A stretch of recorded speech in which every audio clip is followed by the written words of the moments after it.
track on Sunday, beating the Jets 24-17, while the Cowboys looked to have a formula for success in the first half before giving up the lead and losing to the Falcons. And let's not forget about the Giants, who on Thursday night won their first game over the Redskins. The Cowboys still are first in the East at 2-1, while every other team in the division is 1-2. Eric Allen is still here with us, which we appreciate. Eric, your turn to weigh in first. I'm very eager to hear this. Who is going to win the NFC East? I know you're an Eagle.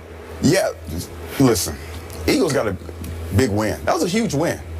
But there's still a tremendous amount of questions for this football team. I'm glad to see the defensive secondary, 3 interceptions. Walter Thurman, a couple guys coming with some big plays, attacking the football, which is great. First time we've seen that kind of consistency in the backfield for a couple years now. Offensively, a lot of woes. They had 108 yards. This is the mighty Eagles. 108 yards passing. That's ridiculous. That's genius. Chip Kelly genius. Unbelievable. No big plays. Where's the big plays from the Philadelphia Eagles? We used to see, 20-yard average receivers, guys, catching the ball across the middle. So I'm not sure what's going on with the Philadelphia Eagles. My bank and my money is on the Dallas Cowboys. Thank you. Even with the injuries. You guys talking about even with the injuries, and I am not a Cowboys fan, as you know. With all the injuries, this team can run the football effectively, like they showed in the first half. Yeah, Atlanta's a much improved football team. Okay, they do an outstanding job. Julio Jones has like 36 receptions, the most in NFL history in the first 3 games of the season. Very difficult to stop him. The running game was going to have great balance, and they figured out that, Wheaton is going to be okay if there's a balanced attack. But if we make him throw, if we stop the run, load the box up, force him to throw the football, there's going to be some issues there. But I think the Cowboys, Rod Marinelli being able to scheme, will be able to overcome some of those issues. I have the Dallas Cowboys eventually winning the NFC East. Talk more. I want to hear some more. No, you like that? Yeah, I know you would like that. I know, and because when Romo gets back and when Dez gets back, hopefully after the break for this football team, they're going to have that guy. Because right now the number 1 receiver, well, he's not getting it done. Terrence is not getting it done. I told you I didn't want to hear no more from you. So Dallas Cowboys. I tried to tell you that. Winning. I tried to tell you that. Don't NFC ignore me, Eric. Yeah, Don't ignore me.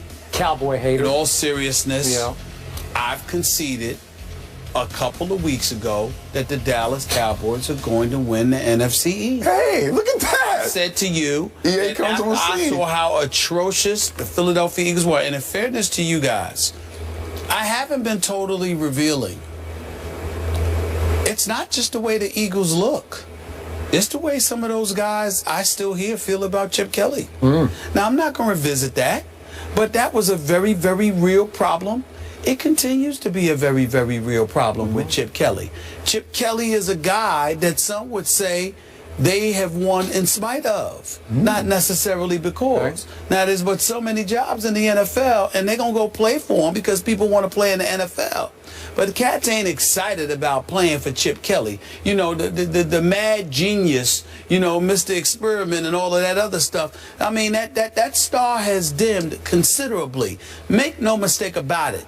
And I think when you combine that with the weapons that you see Dallas have, even in the midst of them losing the way that they lost yesterday, the only team I see capable of doing that to the Dallas Cowboys, what Atlanta did to them in the second half, is the New York Giants. Because of Odell Beckham Jr. with Randall, assuming that Victor Cruz ultimately comes back. But even then, can that defense do what, the Jets defense was able to do to the Eagles? I think when you look at Dallas and what Atlanta was able to do to them in the second half, I don't see too many teams capable of doing that to them, especially in the NFC East. And with the New York Giants, I can see their defense being a bit suspect. I think they will beat the Dallas Cowboys when they face them next, because I think they will split this season. Dallas Cowboys beat them opening night. I think the Giants will get them back. At Jerry World. At Jerry World. Which is like an away game for my Cowboys. Yes, to some degree. But I do believe that the NFC East is so suspect. I mean, Kirk Cousins, please. Yeah. Please.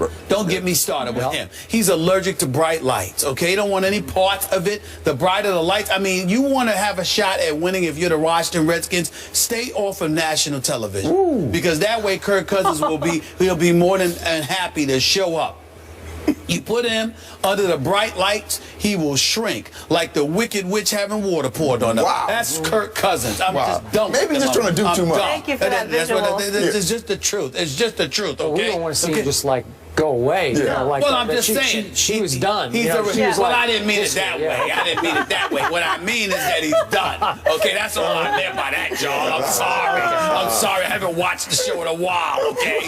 All right, but I was just trying to say she's saw it strong. lately. I was just trying to say she's strong. My favorite That's show. all I'm saying. My favorite. My favorite too. I'm so touched. I'm so touched. I'm so touched by y'all, all right? I'm so touched. It's so touching, okay? I don't remember all the details about the wicked witch shrinking, all right? But I just know it has happened. All I'm trying to say is you look at that, and then you look at, you know, the Eagles. I'm so disappointed in what I have seen. Not seeing it. I'm so disappointed. How are you scoreless in 7 of 12 quarters this season? How are you scoreless? I don't see it. So to me, franchise on the way. All I have to hold on to is that the Dallas Cowboys will find a way to sink come postseason time. That's all I have to hold on to. I really do. So to sum this all up, we should remind people to just, I'm going to paraphrase you, just stay on the weed, right? Stay on the weed. Because he was pretty great in the first half yesterday. 13 out of 14. Yeah. He made one bad decision and one bad throw. Tried to play hero, rolling the wrong way to his left, get the ball back to Witten. Doesn't have to do that. Feeling himself a little bit. For the game, again, seriously, when I look at completing 22 of 26 for 232 for Brandon Weeden. I told you, if I told you that on Friday, you would have said, oh, they win that game. They rushed for 127 yards. Now, most of those came in the first half because they went backwards for 4 yards in the second half. Okay? So, look, I'm going to sum up what happened to these Eagles at the Jets. I firmly believe this. It was the classic case of the whole world said, the Jets are going to walk away with this game, and Sam Bradford might not survive it. He might not literally, football-wise, live to tell about this experience at Jets. And the Jets just didn't show up. No. They didn't show up emotionally. And you can't do it against a still decent and somewhat talented NFL team. I don't care who it is. It's called even Sproles. one coached by Chip Kelly. Yeah. What's it's that? called Sproles. That's what it's called. And Sproles. Yeah. Okay? You can't let him loose on a punt return or you're going to lose. Your quarterback, who's just okay. You're just trying to get through the night with Ryan Fitzpatrick. If he's going to have to throw it, I don't have in front of me, what was it we talked about earlier, 58 times? 58 times. And if he's going to throw 3 to the other team, and then Brandon Marshall's going to try to make the ultimate hero play and lateral it as he goes down to nobody except the wrong team, that's 4 turnovers and a punt return. You're going to lose. You're going to lose. You're going to lose. I'm sorry, but it doesn't mean the Jets are terrible and the Eagles are going to win the NFC East. It just was one of those any given Sunday kind of NFL games. So we're back to my Dallas Cowboys, and pretty soon, remember, Jeremy Mincey, maybe you don't know him, but he was their sack leader last year. He got a concussion in Philly in the warm-ups and played and practiced all week, and then he couldn't go yesterday. So that's a big loss. It's a big loss. It is a big loss. Cowboys need to find a way to get the #1 receiver. Terrence needs to play better. He needs to score. They can't get down by a lot and have to throw. He needs to be the #1 guy. They were up 21-7.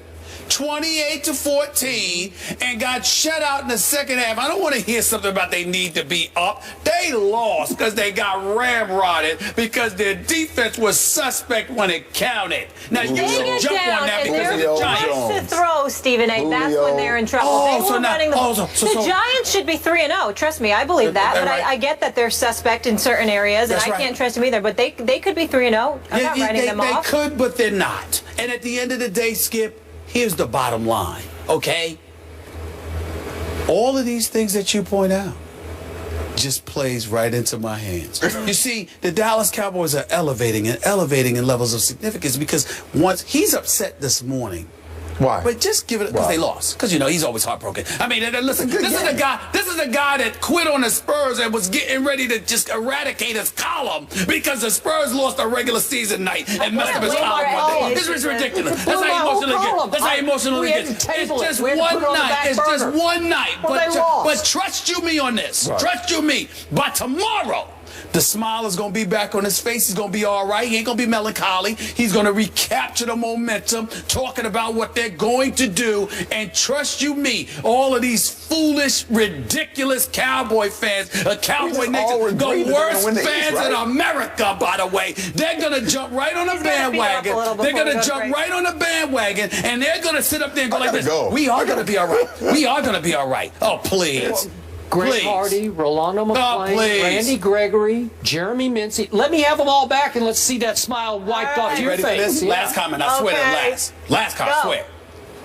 Those very people that you're relying upon, are you sure they're going to last the season? I mean, it could be anything. It could be anything. Thank you so much for being here. You know what? I love you, and I wish you'd stay. We got to go to break. I'm just saying. Skip resilient, just like those Cowboys. Peyton Manning and the Broncos get a decisive win over the Lions in Detroit and are now 3-0. Can the Manning questions now be put to rest? We'll answer that after the break. Not laughing about Greg Hardy. I know. Know that.